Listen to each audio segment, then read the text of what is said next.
Shalom saudara yang terkasih dalam Kristus Yesus.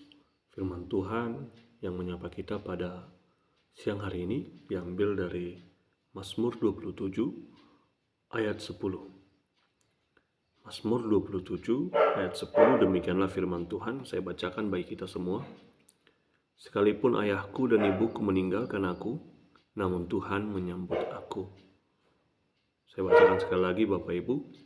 Sekalipun ayahku dan ibuku meninggalkan aku, namun Tuhan menyambut aku. Bapak Ibu saudara yang terkasih dalam Kristus Yesus, siapakah di antara kita di tempat ini yang tidak pernah ditinggalkan, diabaikan, mungkin tidak dianggap, atau tidak pernah didengarkan sama sekali? Apa yang dituliskan Daud di ayat 10 ini tidak lepas dari apa yang dia alami sendiri ketika dia masih bersama dengan saudaranya sebelum dia menjadi raja. Ketika masa-masa dia menggembalakan, Daud pernah merasa ditolak, merasa tidak diterima, merasa tidak dianggap, tidak pantas, karena dia tidak gagah, dia tidak perkasa seperti saudaranya. Kita dapat melihat cerita itu di 1 Samuel di pasal 16. Bagaimana ketika Samuel ingin mengurapi salah satu anak Isai, tapi Daud tidak diperhitungkan oleh ayahnya sendiri. Bapak Ibu yang terkasih dalam Kristus Yesus, diabaikan karena miskin, itu sudah biasa kita lihat di kehidupan kita sehari-hari. Diabaikan mungkin karena tidak memiliki fisik yang kuat, fisik yang bagus, atau mungkin kita sering tertolak karena kita tidak keren, kita tidak bisa mengikuti perkembangan zaman. Tetapi firman Tuhan yang meneguhkan kita pada saat ini, bagaimana Tuhan menyambut kita sekalipun dunia menolak kita. Saya ingin membagi 2 poin bagi kita semua. Poin yang pertama adalah Tuhan mempunyai penilaian berbeda dengan manusia. Mengapa saya mengambil poin yang pertama ini? Karena ini sangat berkaitan dengan firman Tuhan yang kita bahas pada hari ini. Sekali lagi saya baca, Tuhan mempunyai penilaian berbeda dengan manusia. Mari sama-sama kita buka di 1 Samuel pasal 16 ayat 6. Kita baca baik kita semua. Ketika mereka datang, Samuel melihat Eliab, lalu pikirnya, sungguh di hadapan Tuhan berdiri orang yang diurapinya. Tetapi Tuhan berfirman kepada Samuel, jangan pandang rupanya atau perawakannya yang tinggi, sebab aku telah menolaknya, bukan seperti yang dilihat manusia. Sebab manusia melihat apa yang di depan mata, tetapi Tuhan melihat hati. Saudara yang terkasih dalam Kristus, seringkali ketertolakan kita dilihat dari fisik kita, dari casing kita. Tapi apa yang mau Tuhan sampaikan bagi kita saat ini? Tuhan selalu melihat hati kita. Tuhan selalu melihat kesungguhan kita. Jadi ketika saudara tertolak, saudara ditinggalkan atau tidak didengarkan, ingatlah bahwa Tuhan selalu menyambutmu. Di kisah 1 Samuel tadi kita melihat seorang Samuel sendiri pun yang adalah abdi Allah itu bisa terkecoh dari apa yang dia lihat. Dia menganggap bahwasanya Eliab lah yang pantas menjadi raja yang diurapi. Tetapi berbeda dengan apa kata Tuhan, bahwasanya Daud lah yang diurapi, Daud yang tidak diperhitungkan, tapi Allah melihat hati Daud, sehingga Allah memilih Daud menjadi raja Israel yang kedua. Bapak Ibu yang terkasih dalam Kristus Yesus, poin yang kedua yang saya bagikan bagi kita semua, bahwasanya kasih manusia tidak selalu bisa setia, tapi kasih Allah selalu menyambut kita.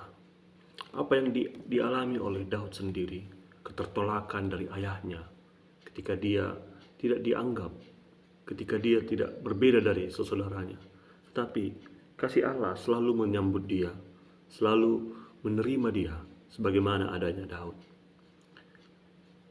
Bahkan, saudara yang terkasih, Yesus sendiri pun pernah diabaikan, pernah disalahpahami, pernah tertolak.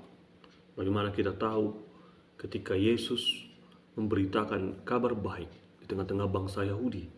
Kemudian bangsa Yahudi tahu bahwasanya Yesus adalah anak Yusuf tukang kayu, sehingga mereka tidak mau mendengarkannya. Dan mungkin di kehidupan kita juga sering seperti itu. Sekalipun kita pintar, kita cakap, mungkin berbicara, kita tahu banyak hal, tetapi karena latar belakang keluarga kita miskin, orang sering mengabaikan kita. Tapi sadarlah bahwasanya dunia memang seperti itu. Yesus juga ditolak, apalagi kita anak-anaknya. Tapi firman Tuhan yang kita bahas pada hari ini sangat benar-benar menguatkan saya secara pribadi. Dan saya ingin membagikan ini kepada saudara di ruangan ini. Ketika dunia ini melupakan kita, meninggalkan kita, ingatlah bahwa Kristus selalu menyambut kita. Bukan karena kita gagah, bukan karena kita kaya, bukan karena kita memiliki segalanya, tetapi karena Tuhan mengenal hati kita lebih daripada kita sendiri mengenali siapa diri kita. Saya ingin bersaksi, saudara, bahwa saya juga pernah tertolak. Ketika saya berumur 11 tahun, saya pernah dititipkan orang tua saya kepada orang lain untuk diasuh, untuk dibesarkan. Saat itu saya merasa bahwasanya orang tua saya tidak menyayangi saya. Orang tua saya menolak saya. Orang tua saya membenci saya. Itulah perasaan saya umur anak 11 tahun. Tetapi saya menyadari bahwasanya Tuhan tidak pernah meninggalkan saya. Di masa-masa saya diadopsi orang lain, banyak hal yang telah Tuhan berikan kepada saya, yang mau Tuhan ajarkan kepada saya. Tetapi saya menyadari itu ketika saya dewasa, bagaimana penyertaan Tuhan, sehingga saya bisa berdiri hingga saat ini. Itu bukan karena kekuatan saya, tetapi karena kekuatan Tuhan yang memberikan saya pengharapan, sehingga saya tidak pernah putus asa.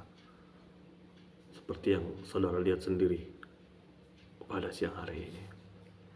Untuk itu, saudara yang terkasih dalam Kristus Yesus, kita selalu aman dalam perlindungan Allah, sebagaimanapun kita diciptakan. Apapun situasi kita saat ini, apapun masalah hidup kita saat ini, baik itu di dalam keluarga, dalam menyekolahkan anak-anak, baik dalam lingkungan, tapi Tuhan sekalipun tidak pernah meninggalkan kita. Karena Tuhan selalu menyambut kita sebagai anak-anaknya, bukan sebagai orang asing. Untuk itu, percayalah kepada Tuhan. Nyatakanlah imanmu kepada Tuhan. Nyatakanlah itu dalam hidupmu. Sambutlah orang-orang yang lemah, karena Tuhan terlebih dahulu menyambutmu. Sambutlah orang-orang yang putus asa, karena Tuhan selalu menyambutmu seperti apapun kondisimu.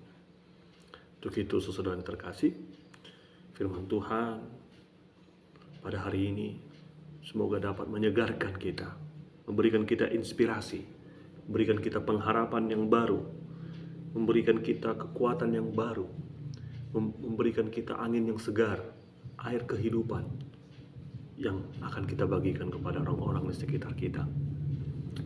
Sebagai penutup dari firman Tuhan yang saya sampaikan pada siang hari ini, saya akan membacakan sebuah ungkapan hati saya di dalam satu tulisan. Ingatlah, saudara, bahwasanya Tuhan tidak pernah menolakmu seperti apapun kondisimu. Tuhan tidak pernah meninggalkanmu sekalipun kau mencoba untuk lari darinya. Tuhan tidak pernah mengabaikanmu walau dunia tidak mau mendengar ceritamu. Tuhan selalu menyambutmu walau begitu sangat hancur dan rapuhnya hidupmu. Saat ini, Tuhan hadir di hatimu sebagai sahabat yang akan mengobati setiap luka, kesepian, ketertolakan, rasa terabaikan.